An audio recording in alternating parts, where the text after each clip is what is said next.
It's always Twitter. Twitter. TwitterX.com just doesn't want to go live with us, John. Anyway, we are live here. I'm in Chicago, actually. The original home of John Moran, isn't that? Yeah. Where in Chicago are you? Well, technically, I'm in Indiana. Okay. They say it's Chicago. It's like Metro Chicago. Yeah, it's like close enough. Yeah, no, these are all friends of ours that I usually don't stay in people's houses. Just set up in the living room. I cheaped out this time. I was like, yeah, this is pretty good. This is a good live studio here. So I love the setup that you brought with. That's cool. Yeah, that's right. You have your own microphone and everything. Absolutely. Your travel studio. This is the travel studio right here. So apparently our marketing team says we both need to work on our lighting. That's one of our yeah. It's like you look like a head, and I'm all head. You know, I'll just be passive aggressive. Now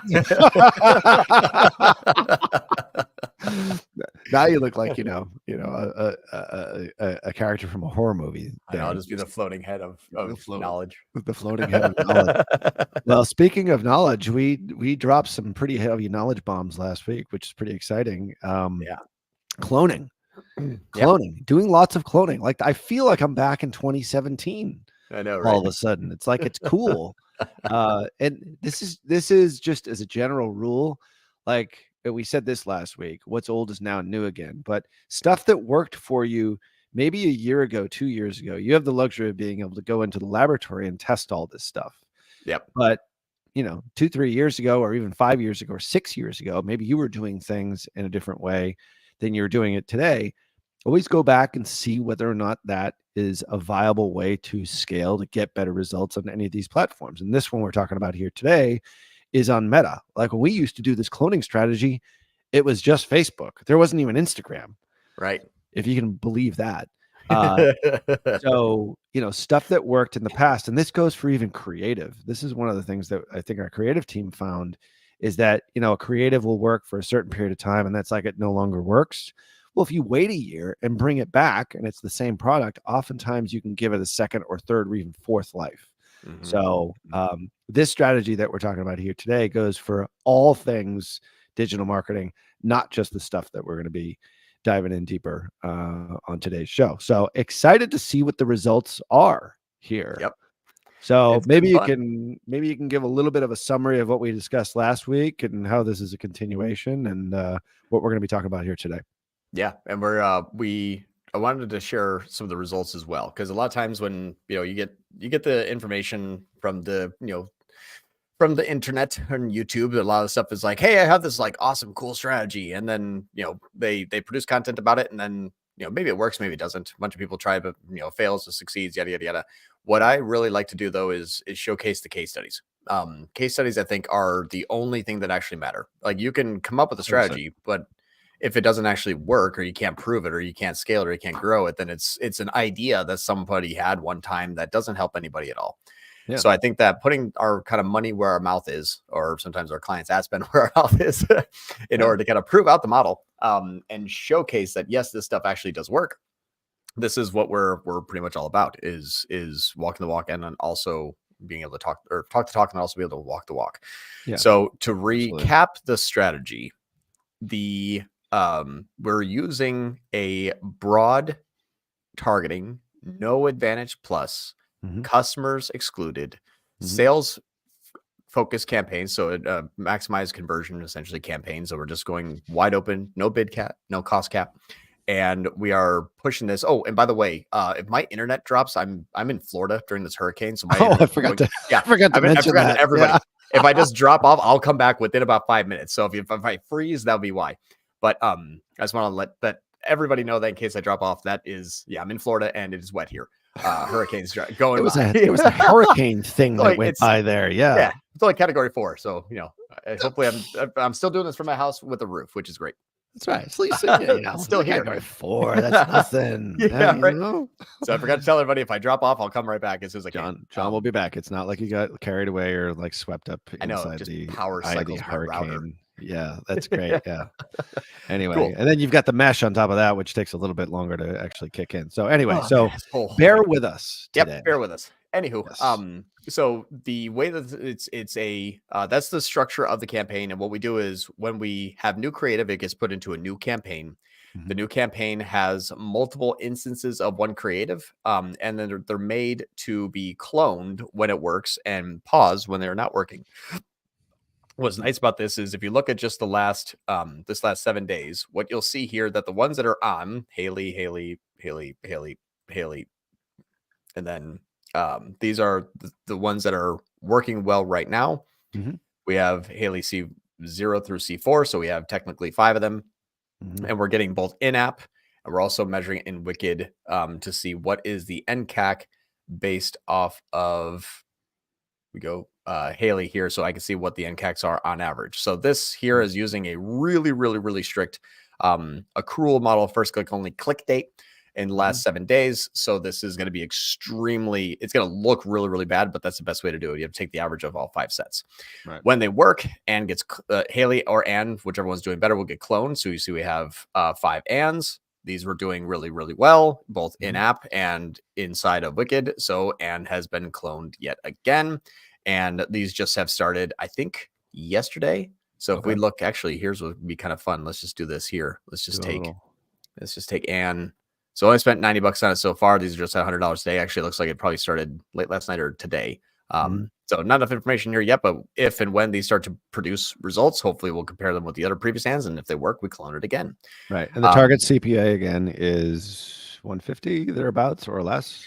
Yeah, we want to be, it's kind of weird. Like we changed it up, and since the last time we discussed, we were using 2 different variations. We were using like kind of a top line accrual, top line cash versus a first click accrual. So we're measuring the overall success top line on the same way that we've been before. We're measuring our creative testing on a first click accrual. So what that means is that if someone clicks on day 1 and buys on day 6, it'll give it the credit all the way back to day 1.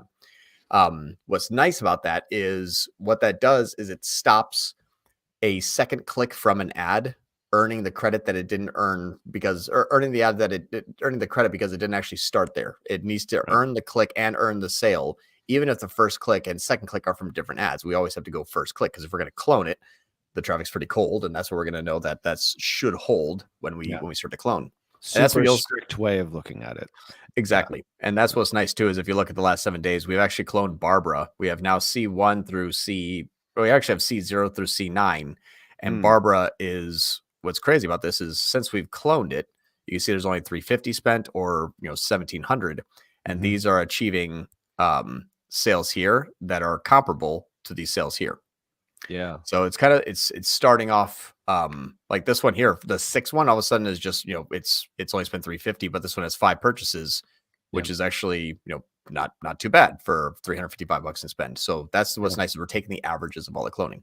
And now, super important to have the naming convention in your ads so that you can make sense of all this, obviously. Exactly. Yeah. Now, here's what's cool. The last week of performance, that ending on the 26th, we have 45% increase in cost. So we've scaled up 45%. Yep. Our customers have increased by 58.7%. And our NCAC has dropped 14.4%. So it is scaling very well. Yeah.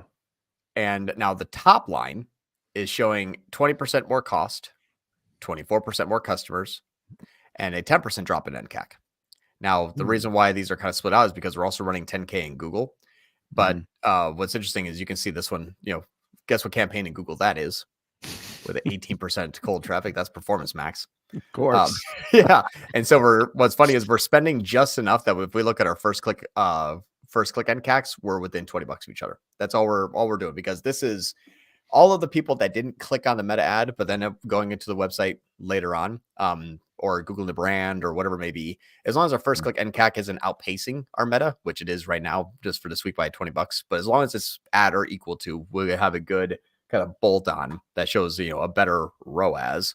But because it is obviously trying to get a lot of remarketing done, we have a lot more returning customers than first-time customers, again, because PMax. Thank you. Yeah, makes sense. And I love this view in Wicked. Isn't this your favorite view? I know. I love this view. I mean, I know they love like funnel vision and everything, but like if you go into Wicked and you scroll down, and now there's a preset inside Wicked, which is called perpetual traffic. I don't know if you realize that I because didn't even realize that. No, where is it?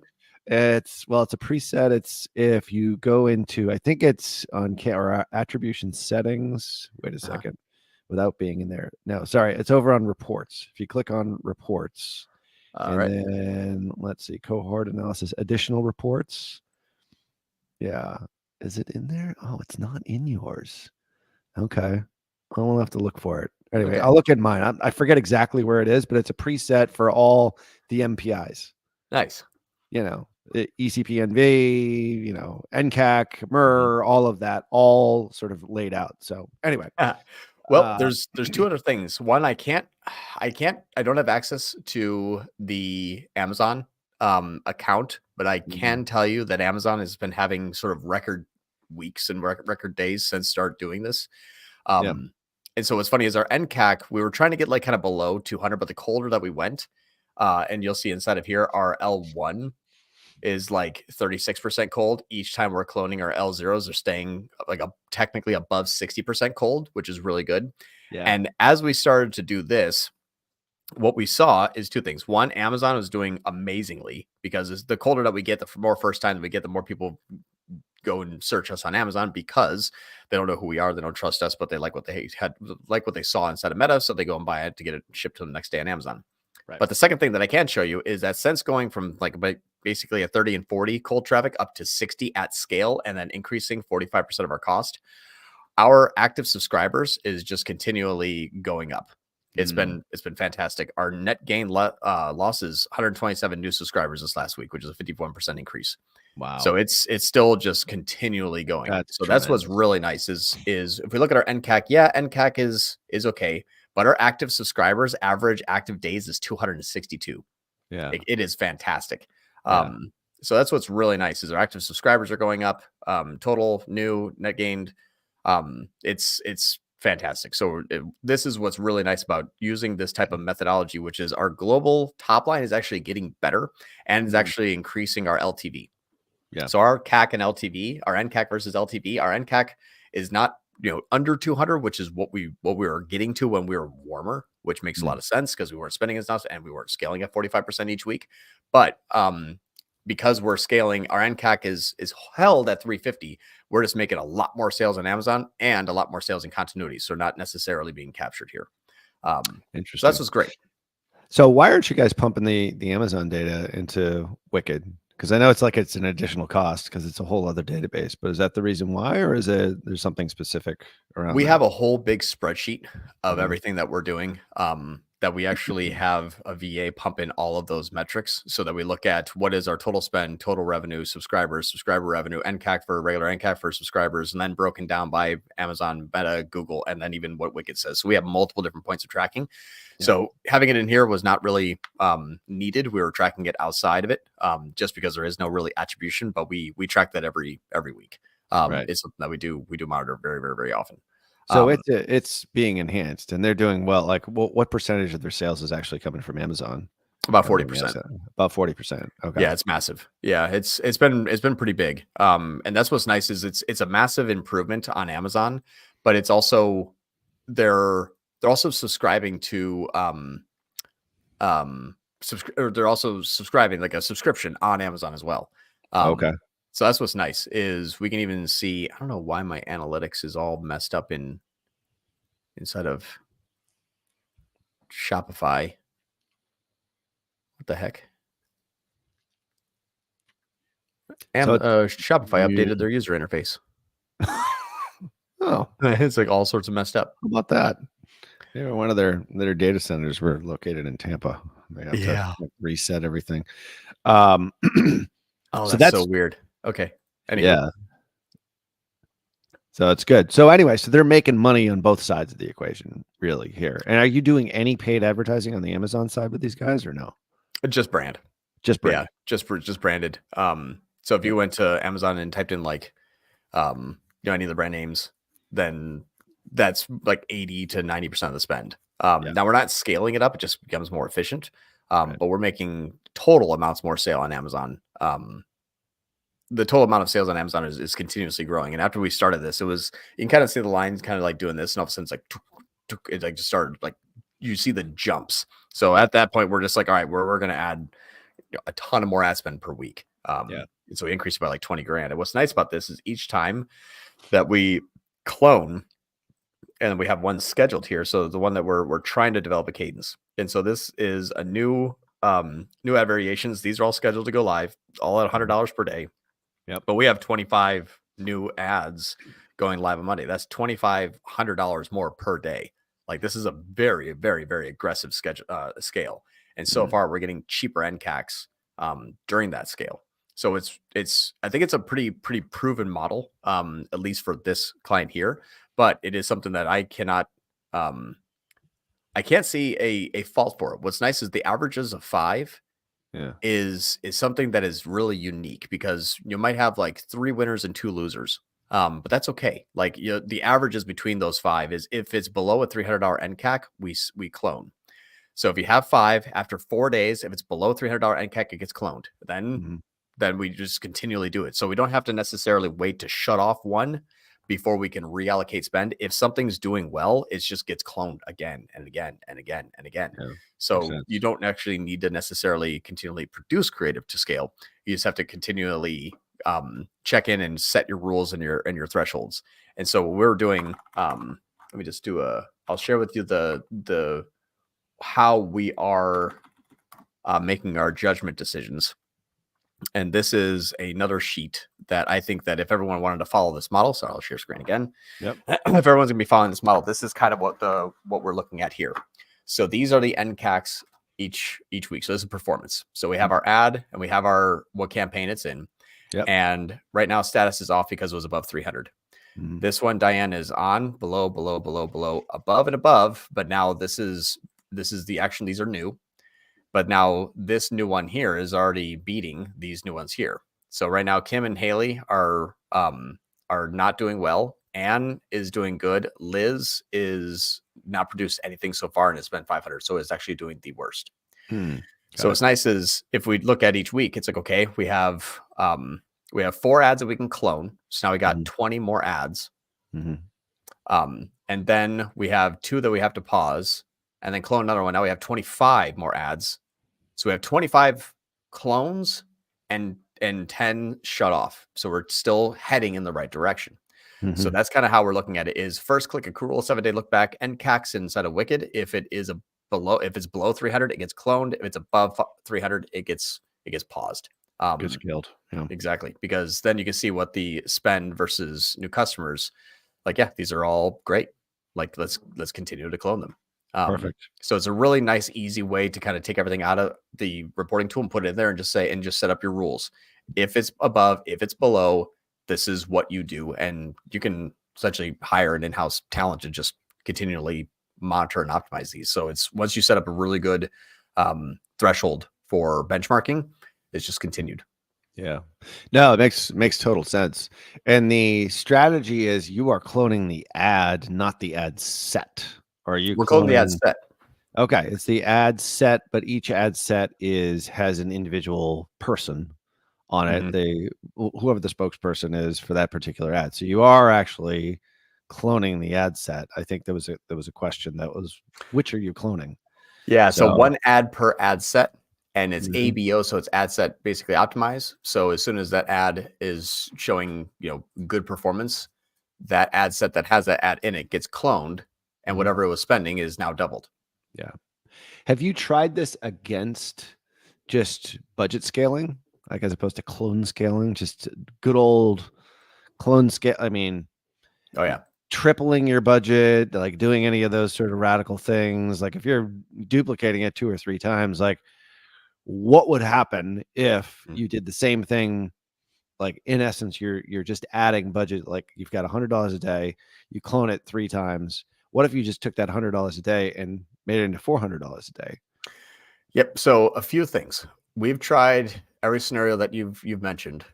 And what we noticed is that in the times that we tried to scale, it would get warmer traffic and less first click NCAC, but more second and third and fourth click NCAC.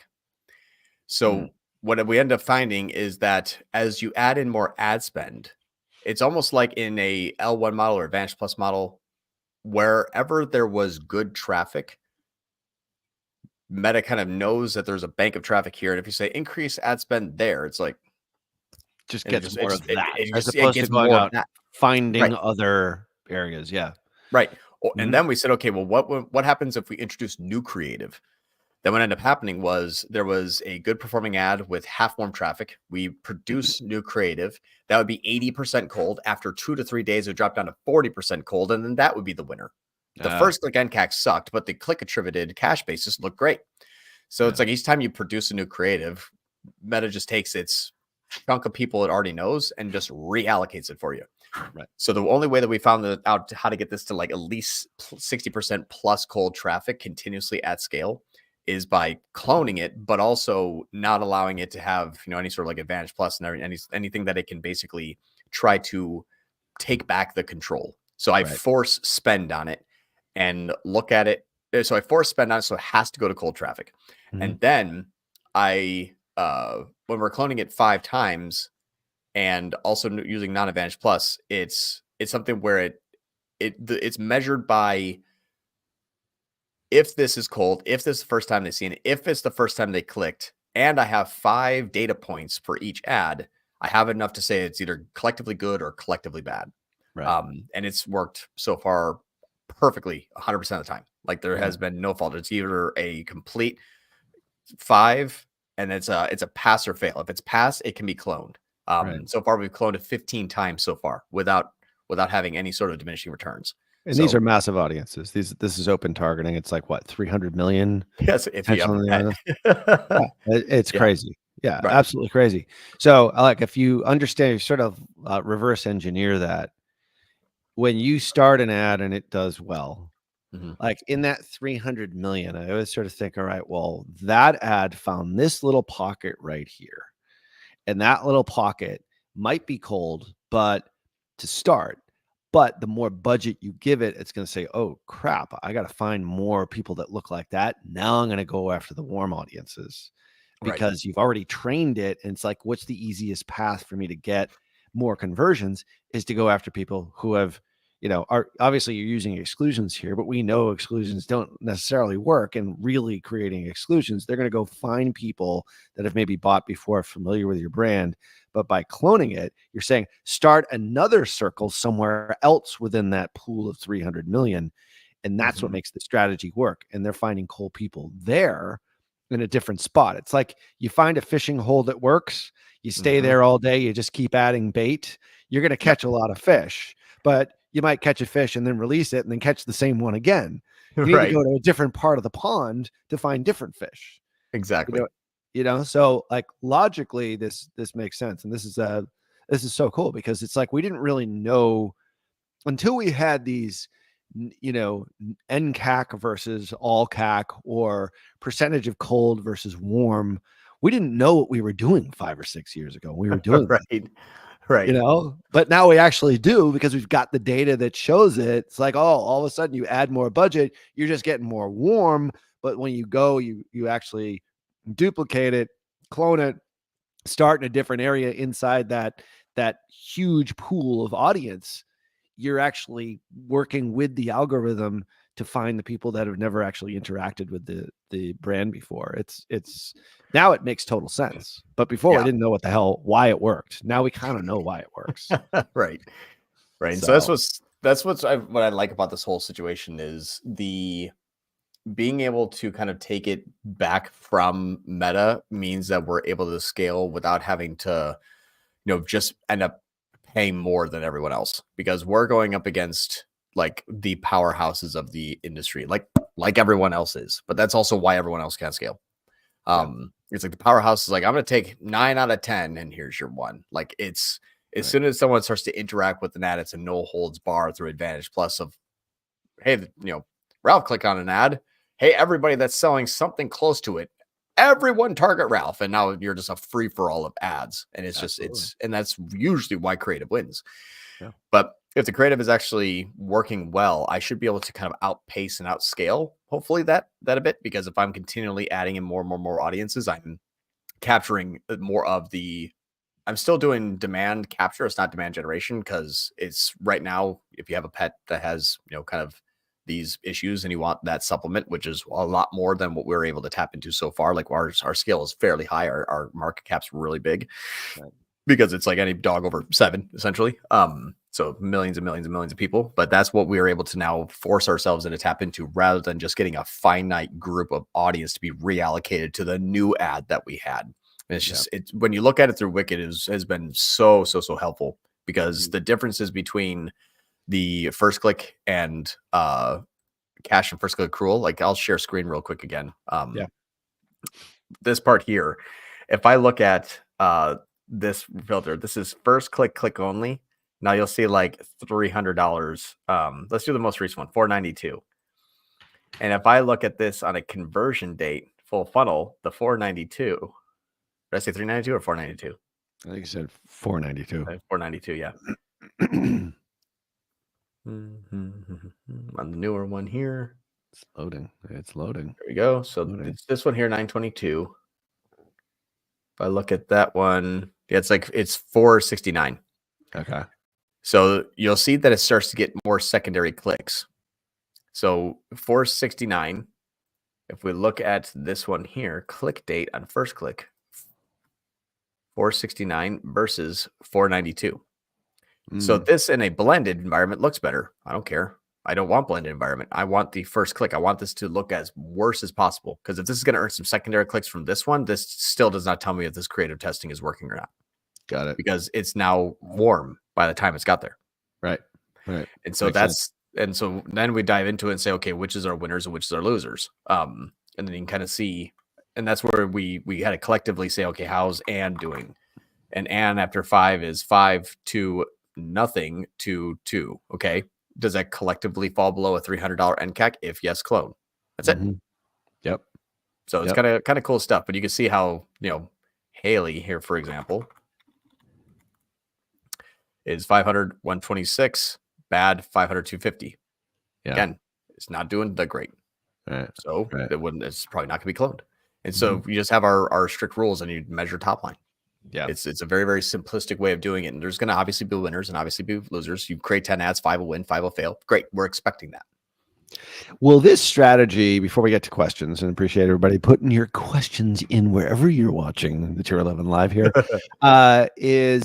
would this strategy work for more of a demand generation type of product as opposed to a demand capture type of product where you need, it's almost like the 2-step strategy. I sort of think like in a lot of cases, that's more demand generation, get the click, get them sort of aware, and then retarget them. This is more like, all right, here's the problem. Here's the solution. You probably didn't realize, maybe you realized that you have it and you never really found a solution because the product is so good. And it's in an area I'm not specific. It might be specific to like a very, very specific disease state or problem that the pet's having. But it seems like it's like you see the ad, you're like, crap, I need that because that's a problem. I never knew that there was a solution for it. Is it because the product's good that this works, or can it work for more of like a longer sales cycle with like a demand generation to ultimately demand capture?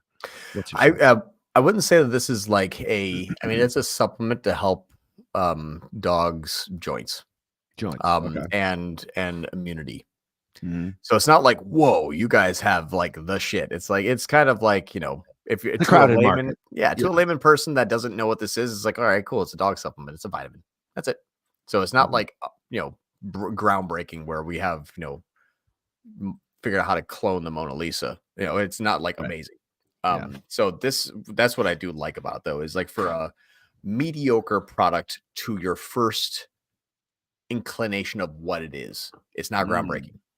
And that's what I do like about this is if we had the next best WYSIWYG in the world, then pretty much any strategy is going to be good enough. It's kind of what I was getting to. You're saying it way more succinctly than I was, but yeah. It's a tablet too, so it's not even an innovative way to give it to the animal. It's like, what this is. Do you need it? Like if you're listening and you've got a product that is like a lot of other products, like this is a good strategy. You don't need the cure to cancer to be able to do this. Like Right. it's not so groundbreaking. I mean, I'm sure it's good. Like Yeah, it's I know it's the a, owner, like I know he's yeah. legit. Like this is a really good product, but there are other products that are out there that are just as good, maybe better, maybe less, but you didn't see their ad. Right. Yeah, exactly. And what's funny is you were basically just waited until warm enough targeting was targeted by them. And that's what I think is different is being able to reverse engineer what the algorithms want to do is actually the number one priority of us, marketers today. I mean, we're not marketers anymore. We're algorithm hackers, Yeah, essentially. That's I what we're know. trying to do. I know. It works well. But yeah, this is not an amazing product, but it is, it's good enough that I'm not testing does the company work because the companies, they make $250,000 a month. Like it's not peanuts. Yeah, But this has been scaling very well. it's pretty good. It's Yeah. pretty good. I used to be in a mastermind with him like for years and years. Yeah. He goes to when, Driven. when he was, oh, is he in Driven too? He went to Driven. He was with us Oh, in Texas. I didn't. That's right. I did see him in. Yeah, Yeah. please in Cancun. You're not making it to Cancun, I assume. I didn't even know about it. I'm really bad at this. Apparently, you weren't invited. How I can you know. not be invited? The I usually Cancun just trip. get like Perry's just usually like, John, you're speaking there. I'm like, oh, okay. Like the last time when I Like, was speaking to Vegas, I knew a week before. I did oh, my Slack or I did my slide deck in the hotel that night. that's great. Well, maybe you get an invite because it's like 2 weeks away, so it's Hey. well within the time for him to invite you. All That's right, right. well let's get over Do some to questions. let's do some questions here. Appreciate Hey, everybody Maya. showing up here today. Hey, Maya. Maya has a question for you. Would love to know if your new method of duplicate max clicks manual CM can work with shopping ads as well, and if you tested already, and for how long. I have been testing it. It's not really had the effect that I was hoping. And I think the issue between the shopping and search is because I don't get the match type leverage between shopping. You're only allowed to obviously enter in one auction with one PLA and one ad group and one campaign at a time. Trying to separate those out between them basically does not help one feed the other. It just kind of switches between one or the other. So still working on the shopping campaign portion of this. It is not yet completely kind of vetted out. I deployed it. We had post sale, so I had to reduce ad spend, and this is supposed to get it to feed it so it can grow. I had to pull back because the company that we were marketing for just did a really amazing sale, and we burned through their entire warm traffic. So I had to wait, but this week we should be scaling back up. So I'll see how this week goes. But as soon as I crack that code, everyone, you guys will all be the first to hear. So it's still in the laboratory phase. It's still in the laboratory. Yeah. Got it. All right. Thanks for your question, Maya. All right. Let's head over to Jose V. Question: when TROAS targets are exceeded, does Google throttle the good traffic in order to bring the average ROAS back down to the TROAS target? No, it actually increases your CPC. So I did a mastermind in Vegas, as I was just saying, and I forgot what it was called. It wasn't Driven, but it was something else. Traffic World? Yeah. Okay, so check this out. I have a snapshot from Traffic World. I'm going to screen share. Sure. Into this. Let me present. My internet's staying on. Knock on wood. I know. Knock on wood. Knock on wood. Right? We could be off air any second now. So I know, right? Yeah. So I said Google reacts to your success as a screenshot. So this is my 143 ROAS. What you'll see is that when 0 ROAS, I get 30 clicks for $1.38. When I make 936 ROAS, I still get my 28 clicks for $1.47 because it didn't realize on the same day, obviously, that the day did so well. It was still the same metrics as it was the day before. But then once Google realizes, hey, you got a 900, let's take that 147 and jack it up to 253. And so you're down to 224 and you get 37 clicks at 253. So now Google's like, whoopsie daisy, you're below your 400% TROAS target. How do I get back there? Well, let's just drop that down to 127 and give you the same amount of clicks and boom, 790. So there's one instance. Let's look at the next one. Same thing. Next, the two different case studies. 0%, $1.19. 893%, $1.63. But because I got an 893 the day previous, the next day, boom, up to 211, 466. Now you're at good sense, but this is still below my TROAS in the campaign. Then I got 0 at 81 cents, 0 at 82, and 0 at 81 cents. So as soon as you see bad days, it keeps a low CPC. When you see good days, just know the day after your CPC is going to spike up. So what it does is it says you can get a 400% target return on investment. If you get 600, all I have to do is charge you 20% more CPC, and boom, you're down to your 400%. And I make more money. So if you've got a great day and you're like, wow, I'm going to scale this to the moon, tomorrow might be a different story. Screw your CPC. I know, unfortunately. Well, that's the way it is. Like, hey, don't fight it. Just lean into it. At the end of the day, that's why hopefully everybody tunes into this show every single week. John Moran's disciple says, hi. Hi, back to John Moran's disciple. You have disciples. That's like religious. Forget all that Latin stuff from way back in the day. Stuart Little, does doubling an ad budget increasing TCPA for successful campaign bring in more leads? I have a feeling that's first of two questions for him. Does doubling an ad budget increasing TCPA for success? So you want to double the ad budget and you increased the TCPA? Yeah. Yes. Okay. Bring in more leads. Maybe the second question. What is limited by budget? Warning. I have always ignored it. Client is worried. Okay. Yeah. So limited by budget means, hey, there's still more that you can capture. There's always more you can capture. Unless you're completely tapping out Google in a market, you're always going to be limited by budget, which is, you should spend more. Regardless of the results, you should spend more. Right. So it's people that you're paying, of course, makes a lot of sense. For them. I'd love to tell every single one of our clients, you're limited by fee. double the fee. Sorry, I was going to scale you, but your time is up. I put in my 20 hours. Nothing more you get this week. Sorry. Yeah. Oh my God. It's the only thing that it's the only industry where they're just like, hey, you need to pay me more. It's like legal, like racketeering. It's amazing. But that's the whole thing. So unless you fully have captured a market, you'll always be limited by budget. That's natural.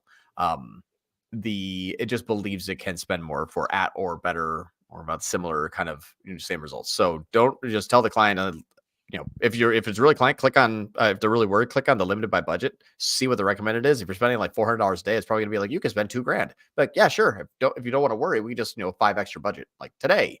Obviously bad idea. Don't do that. But then you'll kind of be able to tell them, hey, this is, don't be worried. It just means that we can scale, but say it's an opportunity now. You can increase 20% every week, in your budget. Do it carefully. Don't just blast the thing to the moon because it usually isn't efficient doing that. But say, hey, we're limited by budget. Let's continually increase and just watch our top line media efficiency ratio and CAC metrics. Make sure they're not going out of whack. But yes, if you double your ad budget, I wouldn't do that unless it's just crushing it. But if it's crushing it, you shouldn't have to then increase your TCPA. So if you're going to double your ad spend, it means that you're already at or below, or at, or I guess I would say below goal. Like if it says, hey, target cost per acquisition is $200 and you get $100, yeah, double it.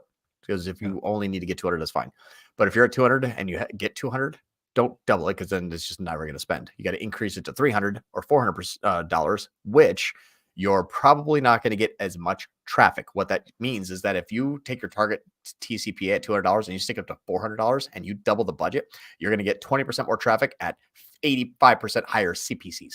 Yeah, that's why we don't use those single type of campaign anymore. You're just backing into what Google is gonna charge you for a conversion, not charge you for traffic. Makes sense. That is why they're a $305 billion company, and that's why we have the feeder strategy. So we don't do that. That's right. That's right. Yeah. Hopefully they're not watching any of these videos here. So all right. Hopefully we answered that question for you, Stuart. Mike Griffin says, "Hey John, does target CPA eventually atrophy when it comes to lead generation?" First question we've ever had with the word atrophy in it. By the way, just I love it. Shout out. It's my favorite word. Yeah, he swallowed a dictionary this morning. If so, will switching bid strategies and then switching back to target CPA work? So I wouldn't say that it atrophies, but it is susceptible to traffic and competitors. So if your competition starts to increase its ad spend, or it starts to increase their own TCPA, because you're not buying traffic, you're buying sales, you're buying leads, you're buying conversions. If someone says, hey, I'll pay more for a conversion than Mike will, yes, you will lose out on that audience. So it's not atrophying due to time. It is just simply susceptible to competitive levels of inside the ecosystem. So that means as things get more competitive, you lose out if you do not also be competitive. Again, the reason why we use the feeder strategy. That doesn't fully stop it, but it greatly limits it. I guess I would say it helps out a lot. But if you switch strategies and switching it back, you're just going to put yourself in through like a 14-day learning period. So I wouldn't switch. I would investigate the reasons as to why it's no longer working well. Look at your auction insights. Even just Google search yourself. Use the tool isearchfrom.com. It's a Google hosted tool that will allow you to use their tool in order to identify without how I describe this, without having contextualized search what your ad would typically rank for. And look at your click the rates, your average position, which is now top search pressure and absolute top search pressure, yada yada yada. But then also look at your CPCs. Find out, is things getting more competitive and more expensive? Because target CPA doesn't atrophy, it just simply keeps the same restriction while everyone else loosens their restriction. Interesting. Okay. Stuart has a third question here. What bid strategy to use for brand and competitor campaigns? Manual CPC.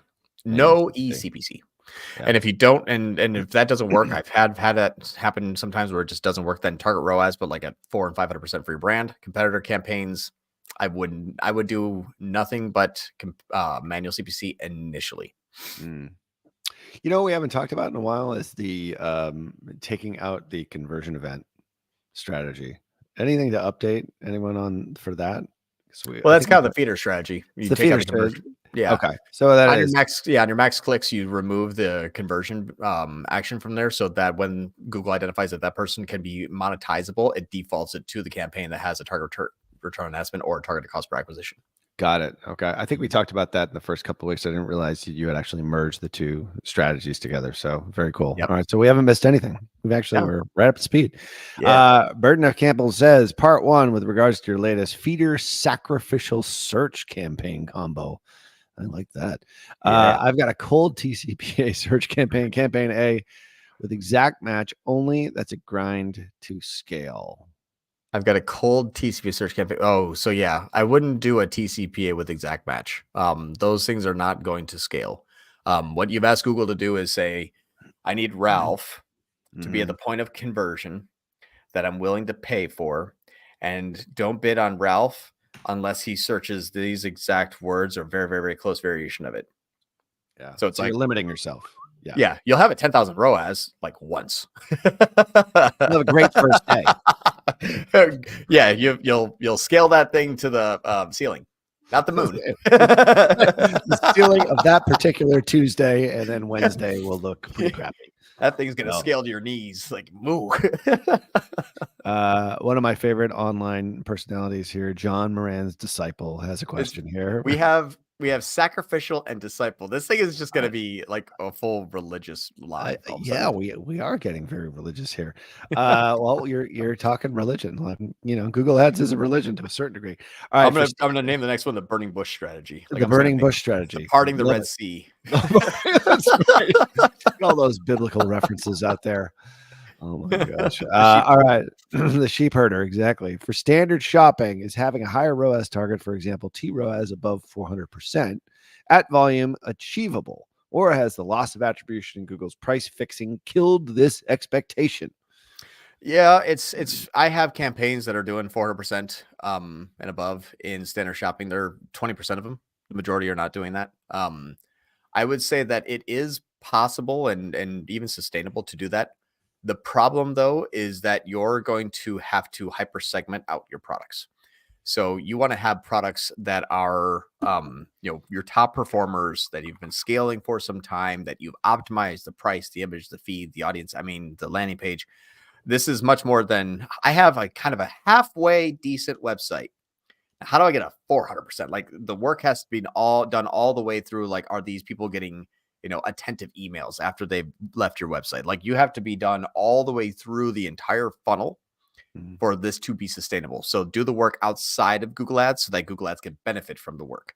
And so that's where I think that we always have to take a look at it. Is it's not the bidding strategy that convinces people to sell. It's the website. And it's the price, and it's the product image, and it's the actual product development. So I have, really well-known brands that are crushing it, above a 400% all day long, that sell $200 and $300, skirts that cost us like $10 to make. So absolutely, like these things are just shooting out, little, profit like little cash cows. Yeah. It took a year and a half of product development to get there. But now absolutely these things are cranking. I'll actually just share a screen real quick. Sure. Let me do this here. So you're saying it is the product, it's the offer that actually does drive the sale. It's not necessarily the bidding strategy per se. At the end of the day, a crappy product, none of this shit is going to work. Right. Like when you're looking at this here, for example, like skirts, 415%, spent 2, made 8. And like tops, spent 2, made 9, 451. Like, yeah, like I have these things and they'll work really great. The shopping is printing at 3,500 ROAS. And then my branded search, I spend $346 to make $33,000 for the 10,000 ROAS. So yeah, like if you have a really good brand, really good product, a really good, this you can keep them above $400 all day long. Yeah. But they start off at a 180. So, right. But it's funny is as soon as we actually dropped our pricing $20, which was actually like 210 down to 190 or it was $30, 210 down to 180. All of a sudden, like the sales double, and they've stayed double for like the last 6 months. And that was because we product market fit for our target demographic of mid 20-year-olds. That's just too expensive over 2, but it was very achievable under 2. So yeah, Google Ads is simply just a traffic source. It's not going to be like, haha, I convinced him now because they used a different bidding strategy that they want that skirt. Right. And it took you a while to get that product market fit exactly right. And then it's ready for scale, ads, all these strategies that we're talking about here. So not to be lost in all that is that you actually have to have a really good product. Right. Otherwise, you're just selling crap. All right. Burton Campbell's got back. Burton F. Campbell, by the way, has a part 2 here. We've got lots of conversion history as well within the account. I think this is a continuation. Yeah, this is the exact match.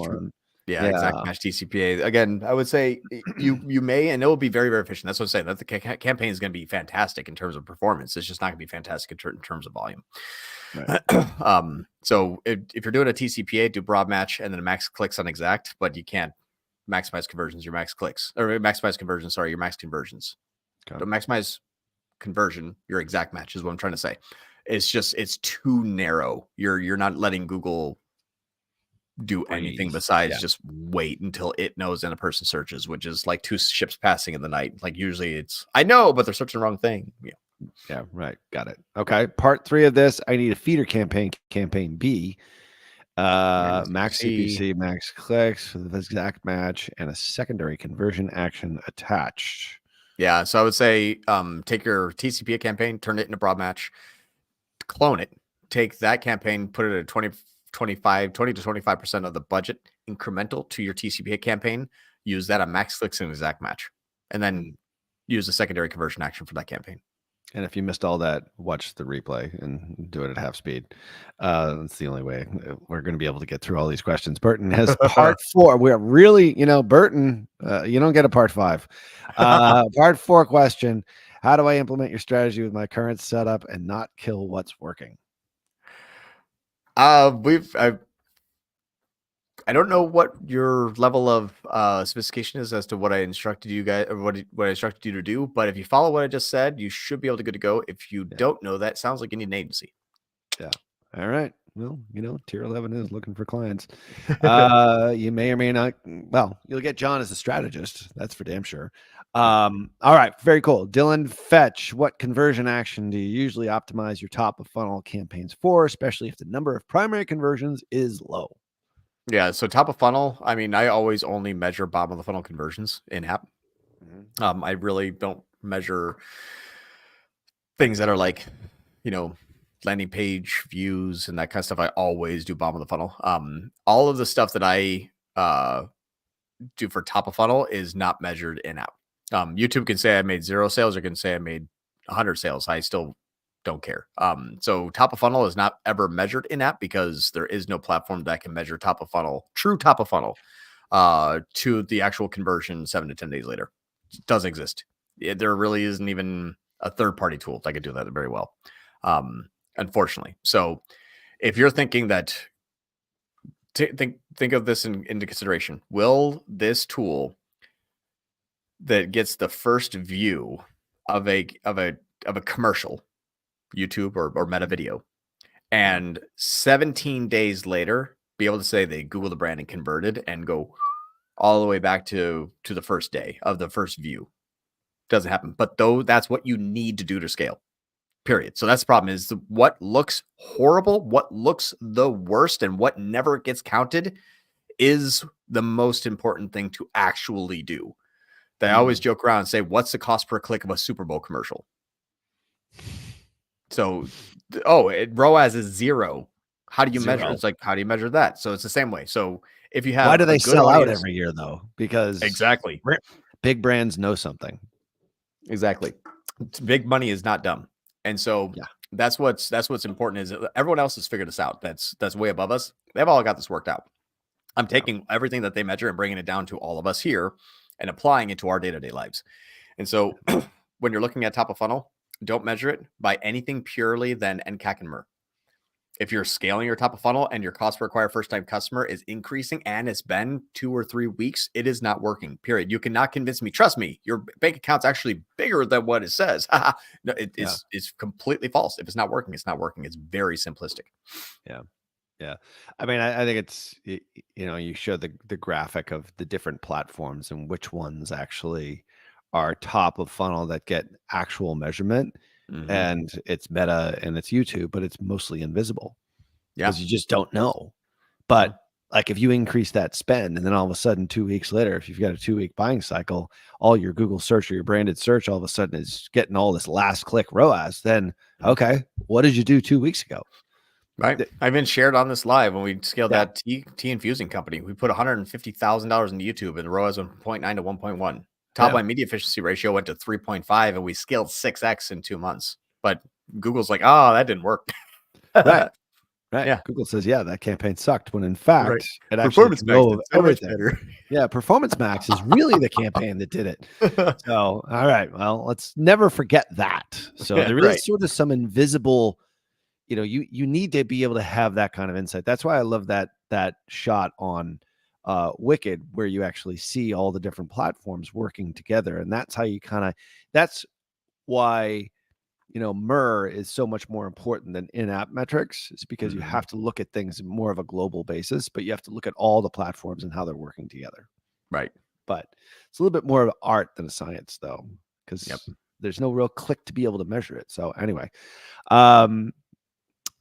Larry has, John, can you share your thought process on the sacrificial feeder campaign for search? We're getting into sacrificial here. I thought it was the 2-step campaign, but anyway, sacrificial feeder campaign for search lead gen relating to max clicks or manual CPC with no capped max bid, a low one or a high one. When it says share your thoughts, I'm confused. I'm sorry. Not quite I don't sure know what that means. Is he's got a follow up here. And after getting clicks, what tells you the traffic is good despite more conversion value in the capture campaign? Let me read this. Sorry. Yeah. Thought process on the sacrificial feeder campaign for lead gen. Okay, relating to max clicks or manual CPC using no max bid, a low one or a high one. And after getting clicks, what tells you the traffic is good besides more conversion value in the capture campaign? Okay. Yeah. So basically, like, how do you measure it? So, yes, you have to take the combination of both of those two combined. And then hopefully if you're doing your hyper segmentation, you can see either product MER, location, something, a specific page, but never measure in-app. Of course, that's not what you're going to see is you have to be able to segment out what you're trying to achieve, period. It's like how would you measure it in-app? Just don't measure it in-app. So it's like, hey, if we have, more people going to this page, does that form get filled out more? Do I have more phone calls? It's going to this page with this product. Is the amount of money that you spent on that product versus the amount of revenue that product has made equal? It's you always measure it outside of it.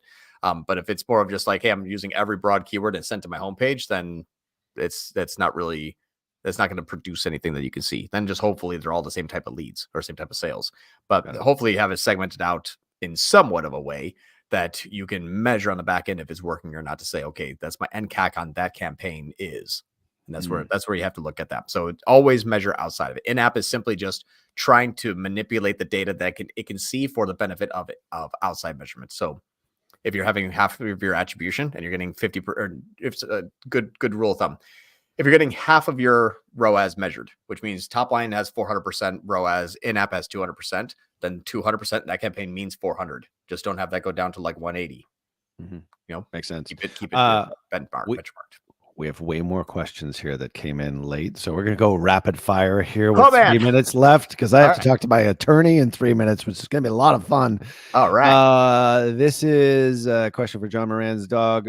Who is responsible for client communication? We have CSOs, client success owners, and we have been working diligently on making sure that this all happens in a cohesive manner. But yeah, we used to have the media buyers and the strategists do it, but we're migrating over to a full CSO model.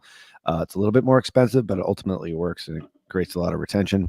Have either of you tried meta campaigns without optimization, event tracking? I've noticed that you optimize for purchase, click, sales, CPMs rise over time. I have not, but this is one of the ones that I want John to test. I want him to do the 2-click sacrificial lamb campaign, whatever the hell we're calling it, on Meta and see if it actually works. Yeah, we've tried it. At least with not tracking conversions, it was a dumpster fire. Really bad. It needs that feedback to know how to continue to target. It does. Otherwise, you're just getting clicks. Yeah, but we're going to be doing a combination of a traffic and a conversion campaign to the same page. That's going to be a next test. That's going to be cool. So stay tuned for that. Very good question there, Roel. I think that's pretty much the same question. I'm going to roll through to Soren here. This is one for you.